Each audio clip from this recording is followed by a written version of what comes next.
Hi there, Smart Drivers. Rick with Smart Drive Test talking to you today about what am I doing? House cleaning for manual transmission. I did a video on Wednesday about that and talked about putting it in neutral when you're sitting at a light. And I just wanted to talk to people and make sure that they are aware of the survey.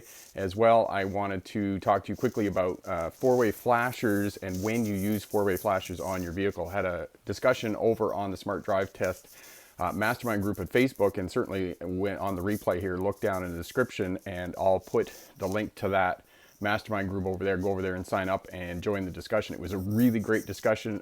There were correct answers on everybody's part, and I just wanted to tune into that and talk about that a little bit. You'll probably notice in the background here I'm in a different place in the world, and I'm actually visiting my good friend Tim Davis here in Colwood on Vancouver Island. Colwood is one of the suburbs of Victoria, which is the capital of British Columbia. So that's what we're going to do today. I'm going to talk a little briefly about the manual transmission. So we've got an overwhelming response of people in North America who put it into neutral at the light and then just hold the foot brake. Now, a lot of people from Europe, I know it's a different culture over there, especially in the UK, that they put the manual transmission into neutral and then put the handbrake on. So that is something different that they do there. So if those people from Europe could check out the survey and post the response, that would be really great. That would be helpful because, as I said, I'm going to do a follow-up video on that and talk about your throw bearing in your clutch and see whether that actually prolongs the life of your clutch. And as well, one of the other things we're going to talk about now is just talk about four-way flashers and when you use four-way flashers. Victoria Eagle posted in the mastermind group if she was backing up in a straight line, whether she had to activate the four-way flashers. And if you're backing up in a straight line in a passenger vehicle, no, you don't have to activate the four-way flashers on your vehicle. You simply put it into reverse, and when you put it into reverse on a passenger vehicle, the reverse lights will activate, and as soon as the reverse lights activate, that indicates to other traffic and other drivers that you are reversing. Now, if you are in fact turning while you're reversing, then you need to activate a signal, i.e. parallel parking, for example, because you're going to move the vehicle to the right if you're on the right side of the road. If you're on the left side of the road, you're going to move the vehicle to the left. So you're going to activate the appropriate turn signal for backing up to indicate to other traffic that you're reversing. Not only are you reversing, but you're also going to move the vehicle laterally. So you need to activate your turn signal. Now, when do we use four-way flashers in passenger vehicles? Anytime that you are a hazard or obstruction to other traffic. And I know that doesn't give you a great definition of when to use your four-way flashers on a vehicle. You don't want to use your four-way flashers to just, I don't know, tell other traffic that there's bad weather, for example. Other drivers know that it's snowing out and that we're all driving slower. So if you're keeping up with the traffic flow, don't activate your four-way flashers. That's a personal pet peeve of mine. So, Paulo, I am really good.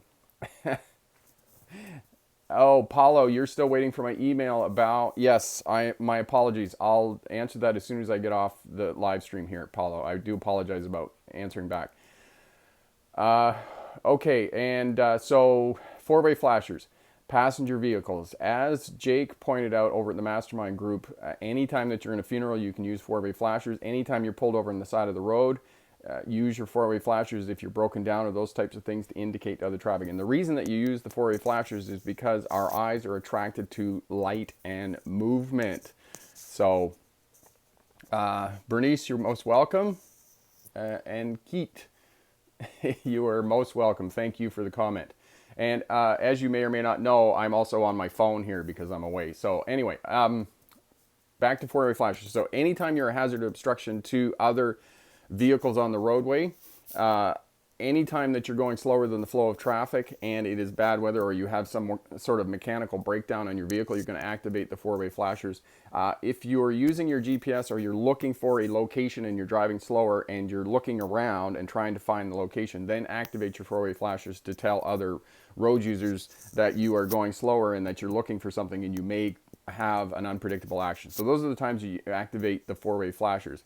I also, if you're pulling a trailer and you're going to back up with a trailer, then you want to activate your four-way flashers when you back up. It is an excellent technique to put in place because, as Jake pointed out over in the mastermind group, that commercial vehicles and vehicles pulling trailers, they don't have reverse lights. So activate your four-way flashers as well. And as Jake said, anytime in a commercial vehicle that you're backing up, you want to beep the horn and you want to activate the four-way flashers. That will indicate to other road users in traffic. And I'll tell you that one sec.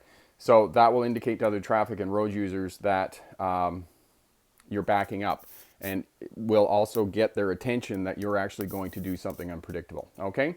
So those are the times that you use the four-way flashers. And actually what I think I'm going to do now that I'm talking about this is I'll just write a good blog post, a little blog post, and I'll put it over on the Smart Drive Test website about when to activate four-way flashers. And for the most part on your road test, for those of you taking a road test, unless you're taking a CDL license, you're not going to activate your four-way flashers on your passenger vehicle. Unless you're doing an emergency stop, and I know that's something they do in Ontario, and as well for the... Yeah.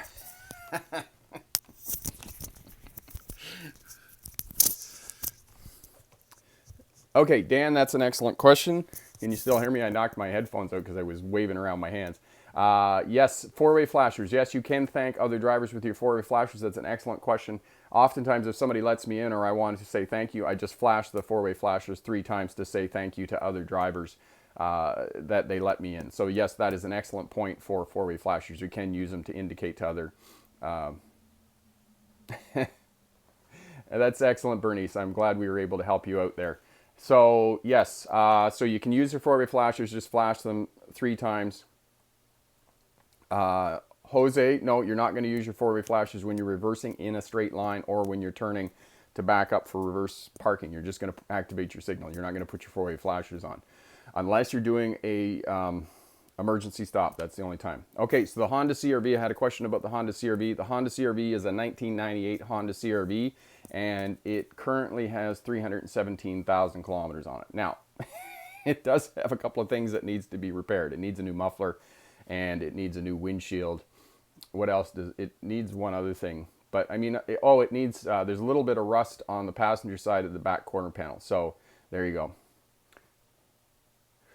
go.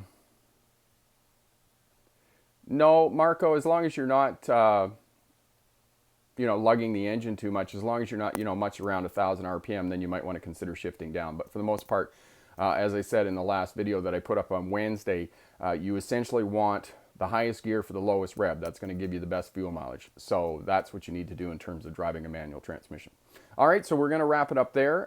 If anybody else has any questions, just leave them down in the comments there. If you're watching on the replay and you have any questions, leave them down in the comment there. All of that's appreciated. And I would like to thank all of the smart drivers over on the Facebook mastermind group, and be sure to join that. Look down in the link there. I'll put that description down there for you as well, because it's really you, the smart driver, that makes this channel possible, makes the topics possible, and allows me to help you to be better drivers and help you to learn how to drive. And for all the really great compliments and those people who have got their license, then that just helps you out. Jose, thank you so much for that. God bless you as well.